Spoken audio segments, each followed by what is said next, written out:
السلام علیکم ورحمۃ اللہ وبرکاتہ نحمده ونصلی علی رسوله الکریم اما بعد فاعوذ باللہ من الشیطان الرجیم بسم اللہ الرحمن الرحیم ولکل وجہة هو مولیها فاستبقوا الخیرات اینما تکونوا یأتی بکم اللہ جمیعا ان اللہ علی کل شیء قدیر صدق اللہ العظیم۔ آج انشاءاللہ کلپ نمبر 81 میں سورۃ البقرہ کی آیت نمبر 148 ہم شروع کریں گے۔ وَلِكُلِّ اور ہر ایک کے لیے وجہتن ایک سمت ہے، ہوا وہ مولیہا اس کی طرف رخ کرتا ہے۔ فاستبقوا پس تم سبقت لے جاؤ، آگے بڑھ جاؤ، الخیرات نیکیوں میں، اینما جہاں کہیں تکونو تم ہوگے، یاتی بکم لے آئے گا تمہیں اللہ تعالیٰ، جمیعا اکٹھا، ان اللہ بے شک اللہ تعالیٰ علی کل شیء ہر چیز پر قدیر قدرت رکھنے والا ہے۔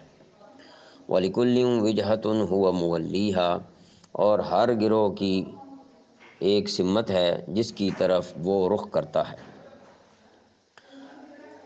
مطلب یہ ہے کہ یہود کا قبلہ مسجد اقصیٰ میں ایک چٹان تھی جو کافی بڑی تھی، اور نصارہ کا قبلہ اس چٹان سے مشرق کی طرف والا حصہ تھا۔